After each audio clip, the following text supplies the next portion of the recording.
तो जो डॉक्टर अंबेडकर के खिलाफ खड़े लोग थे वो भी लोग आज डॉक्टर अंबेडकर की मूर्ति पर माला पहना रहे हैं। पहचानिए उन लोगों को जो विदेश में जाकर के इस देश का प्रधानमंत्री कहता है कि हम युद्ध के नहीं बुद्ध के देश हैं, और भारत में आकर के बुद्ध के खिलाफ युद्ध छिड़े हुए हैं। उसके खिलाफ बोलना फूले अंबेडकर पेरियार का वारिस होना है। बाहर तुम्हें बुद्ध याद आते हैं, बाहर तुम्हें अंबेडकर याद आते हैं, और इस देश में दलितों, पिछड़ों, आदिवासियों के बच्चों की शिक्षा को नई शिक्षा नीति के नाम पर बेच रहे हो और कह रहे हो कि जय भीम जय मंडल।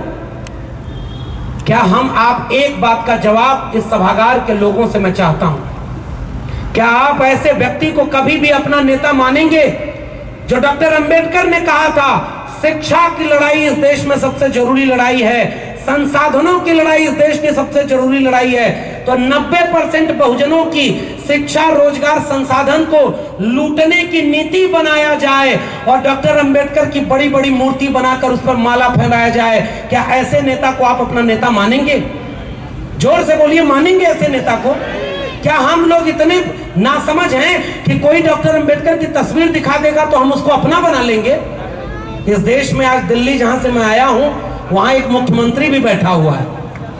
एक मुख्यमंत्री है वहां जो भ्रष्टाचार विरोधी आंदोलन किया था और दिल्ली में हनुमान चालीसा पढ़ता है, और जब पंजाब में चुनाव लड़ना होता है तो भगत सिंह और अंबेडकर को आगे कर देता है। ऐसे दोहरे चरित्र वालों को क्या आप पहचानेंगे कि नहीं पहचानेंगे? अभी मैं जिस होटल में ठहरा था उसी के नीचे उसी पार्टी का एक बैनर लगा था, आधी तरफ लिखा था हनुमान चालीसा का भव्य आयोजन और दूसरी तरफ लिखा था भारत निर्माता, संविधान के प्रणेता बाबा साहब अंबेडकर की जयंती की ढेर सारी मुबारकबाद। क्या अंबेडकर और हनुमान एक साथ चलेंगे तो वो आपके लोग हैं, आपके दुश्मन? ये मैं आपसे सवाल करने आया। क्या हम इतने नासमझ हो गए कि कोई मूर्ति दिखाएगा और हम भटक जाएंगे? अरे हम उससे आंख में आंख डाल करके पूछेंगे कि भगत सिंह ने लेख लिखा था मैं नास्तिक क्यों हूं। डॉक्टर अंबेडकर ने 22 प्रतिज्ञा इसे नागपुर के दीक्षा भूमि में ली कि पहली प्रतिज्ञा है मैं ब्रह्मा विष्णु महेश को कभी नहीं मानूंगा। उनको मानने वाला व्यक्ति हनुमान का पुजारी कैसे हो सकता है?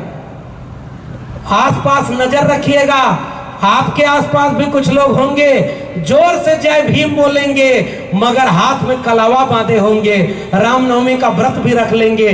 कोई देवी देवता नाराज ना हो, हम सबको पूज लेते हैं, वह लोग बाबा साहब के वारिस नहीं हो सकते। हमें वैचारिक रूप से ईमानदारी बरतनी होगी। भगत सिंह ने 23 साल की उम्र में फांसी के तख्ते पर लटक करके अपने आखिरी खत में लिखा था कि मैं चाहता तो हूं जीना लेकिन मैं गुलामों की जिंदगी नहीं जी सकता। मेरे लहू का एक एक कतरा इंकलाब लाएगा।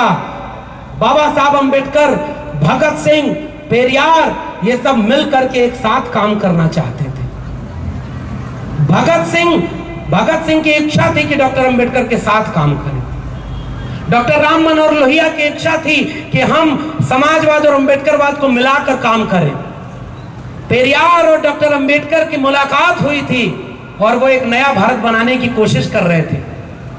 हमारी विरासत पेरियार की है जिसने साफ तौर पर लिखा था ईश्वर नहीं है, जो कहता है ईश्वर है वो सबसे बड़ा झूठा है। ईश्वर न था, न है और न होगा। उस नायक का नाम है ईवी रामास्वामी नायकर पेरियार। आंख में आंख डालकर बोला। और हम लोग डर जाते हैं इन आतताइयों से, इन दंगाइयों से। तो जो लोग डॉक्टर अंबेडकर और पेरियार को नहीं पढ़ते, आज जयंती के दिन मेरी जिम्मेदारी है कि वो लोग कम से कम ये देखें कि मैं विश्वविद्यालय से आया हूं और फिर से कह रहा हूं नई शिक्षा नीति 2020 इस देश में लागू कर दी गई है। आप बताइए आपके जिले के सरकारी स्कूल में किन के घरों के बच्चे पढ़ने जाते हैं? सरकारी स्कूलों में कैसी पढ़ाई होती है? प्राइवेट स्कूल में लाखों लाख रुपए फीस देते हैं और वहां जो पढ़ाई होती है वो स्कूल में, सरकारी स्कूल में होती है क्या? डॉक्टर अंबेडकर ने 1940-42 में बॉम्बे लेजिस्लेटिव असेंबली में अपना भाषण देते हुए एक बात कही थी कि इस देश में गरीब से गरीब व्यक्ति भी पैसा देता है, कर देता है, चंदा देता है, टैक्स देता है, और आप उसका पैसा इस देश में चमचमाती सड़कों राजमार्गों पर खर्च करते हैं। शिक्षा पर खर्च करिए। सबको शिक्षा देना राज्य की जिम्मेदारी है। आज बाबा साहब को याद करते हुए मैं आपसे विनती करने आया हूं कि घर लौट कर जाकर पूछिएगा अपने आप से कि अगर आपकी जेब में पैसा नहीं है तो क्या आपके बच्चे अच्छी शिक्षा पा सकते हैं क्या? बाबा साहब होते तो शिक्षा की लड़ाई लड़ रहे होते, बाबा साहब होते तो रोजगार की लड़ाई लड़ रहे होते। टैक्स पेयर का पैसा लेकर के इस देश में चमचमाती सड़कें बनाई जा रही हैं। इस देश में विकास कहा जा रहा है, पुल बनाना, सड़क बनाना, राजमार्ग बनाना, विकास करना है। हम उनसे पूछते हैं कि जब लाला लाजपत राय बाबा साहब से मिलने गए लंदन में, उन्होंने कहा कि अरे अम्बेडकर चलो, इस देश में आजादी की लड़ाई हो रही है। बाबा साहब ने कहा किसकी आजादी, किससे आजादी?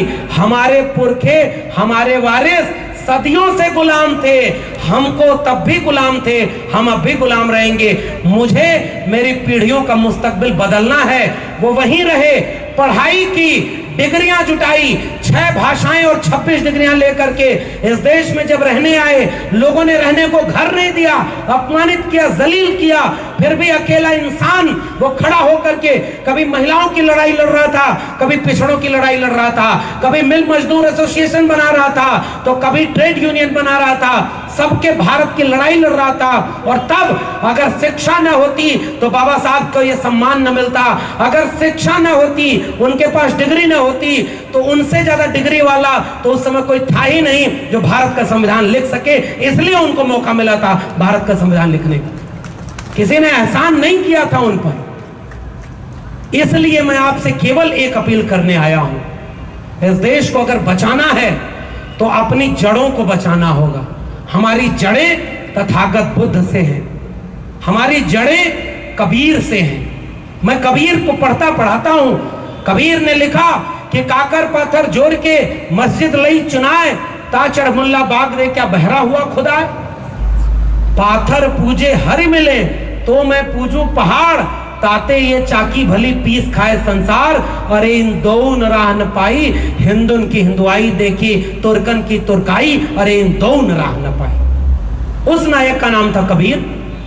कबीर ने लिखा, मोको कहां ढूंढे रे बंदे, मैं तो तेरे पास में। ना मैं मंदिर, ना मैं मस्जिद, ना काबे कैलाश में, ना मैं जप में, ना मैं तप में, ना मैं व्रत उपवास में। खोजी हो तो तुरते मिली हो पल भर की तलाश में। कहे कबीर सुनो भाई साधो, सब श्वासों की श्वास में। इससे बड़ा कोई मंदिर मस्जिद नहीं है। रविदास ने उस समय लिखा, हिंदू पूजे मंदिर और मुसलमान, हिंदू पूजे देरा, मुसलमान मस्जिद। इन दोनों में अल्लाह राम नहीं, कह रविदास चमार। उन्होंने लिखा, जस केलन की पात के, पात पात में पात, तस मानुष के जात के, जात जात में जात। रविदास मानुष न जुड़े जब तक जात न जात। उस नायक को हमारी जड़ों की महसूस करना है। बुल्ले शाह बाबा फरीद ने, गुरु नानक ने क्या लिखा, ये पढ़ाइए अपने बच्चों को। बुल्ले शाह ने लिखा कि पढ़ पढ़ यार मुफाजिल बनिया, कभी अपने नाल नु पढ़िया ही नहीं। एक किस्सा छोटा सुनाता हूं, काफी वक्त ले लिया है। एक किस्सा सुना रहा हूं। कबीर साहब अपने जमाने में सबसे बाबा साहब की तरह, मसी कागज छुयो नहीं, कलम गयो नहीं हाथ, फिर भी अंदर का जुनून था। ज्योतिबा फुले, डॉक्टर अंबेडकर को किसी और ने ज्योतिबा फुले डॉक्टर अंबेडकर नहीं बनाया। अपने दम पर उन्होंने दुनिया को साबित कराया कि हम हैं, हम थे और हम रहेंगे, क्योंकि हम व्यक्ति नहीं विचार हैं।